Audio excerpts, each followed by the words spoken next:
Alright, so our question says, what does the following segment of Java code print out? So we've got a bunch of code over here, and first we need to figure out what is going to help us print out information to the screen. So this method right here, system.out.print, this is going to help us print out information to the screen. So a method or a function in programming languages is something which helps us accomplish a specific task. So our method right here is going to help us print information to the screen. We see these open and closed brackets. These are called parentheses, and whatever is enclosed between these parentheses will be printed out to the screen. So I/2 plus some space will be printed out to the screen. Now let's take a look at our code line by line. We've got a for loop over here. So what a loop does is it repeats a set of instructions until a specific condition is met. So our loop right here will repeat these two statements enclosed within these curly brackets until this condition right here is met. Now, how many times these two statements will be executed or how many iterations we're going to have depends on these three statements. Now let's take a look at these statements in more detail. Okay, so our first statement says int I equals 1. So this tells us that we've got a variable I which stores integers and we've initialized it to 1. Now this tells me that I can take up values starting from 1 to a number less than 30. I cannot be 30 or more than 30. It has to always be less than 30. Now the third statement says I equals I plus 3.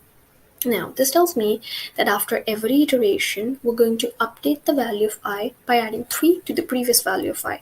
Now, this will be clearer once we see our loop in action. Now, we've got an if statement over here, right? So what an if statement does is that it executes a set of instructions only if the specified condition is met. So if I modulo 2 equals 0. This percentage sign the modulo operator. So if I modulo 2 is equal to 0, if this happens, if I modulo 2 is equal to 0, only then are we going to print out I/2 to the screen. Now let's take a look at our condition in more detail. It goes if I modulo 2 equal to 0. Okay, so what this modulo operator does is that it's going to divide I by 2, but instead of giving me the quotient, it's going to give me the remainder. For example, if I have something like 5 modulo 2, this will give me the result as 1, because when we divide 5 by 2, we get the remainder to be 1. Now, if I have something like 4 modulo 2, this will give me 0, because 4 is completely divisible by 2, and the remainder in this case is 0. So this, looking at this, we can conclude that I modulo 2 will be 0 only when I is an even number, right? So we can conclude that if I is an even number, only then are we going to print out I/2 to the screen, right? Let's just write a result here. What will be printed out on the screen. Now let's see our loop in action. Okay, so for the first iteration, I will be equal to 1. Now we check, is I less than 30? Yes, it's less than 30. Now we come over here and we see if I modulo 2 equals 0. Is our I even? No, it's not. So we will not be printing out I/2 to the screen.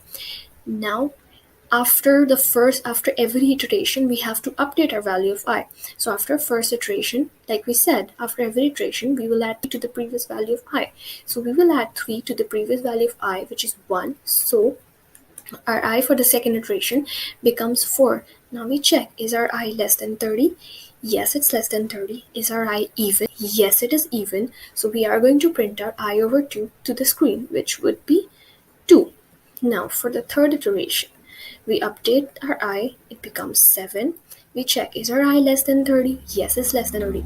Is our I even? No, it's not even. So we won't be printing out I/2 to the screen. Now for the fourth iteration, which updated, it becomes 10. We check, is I less than 30? Yes, it's less than 30. Is I even? Yes, it is even. So we print out 5 to the screen. Now for the fifth iteration, I becomes 30. Is it less than 30? Yes, it's less than 30. Is it even? No, it's not even. So we won't be printing out I/2 to the screen. Now For the sixth iteration, I becomes 16. Is it less than 30? Yes, it's less than 30. Is it even? Yes, it is even. So we print out 8 to the screen. Now for the seventh iteration, we updated. I becomes 19. Is it less than 30? Yes, it's less than 30. Is it even? No. So we won't be printing out anything. For the eighth iteration, I becomes 22. We check, is I less than 30? Yes, it's less than 30.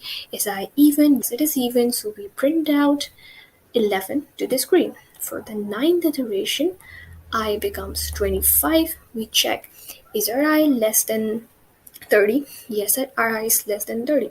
Is it even? No, it is not even. For the 10th iteration, I becomes 28. We check, is it less than 30? Yes, I is less than 30. Is I even? Yes, it is even. So we print out 14 to the screen.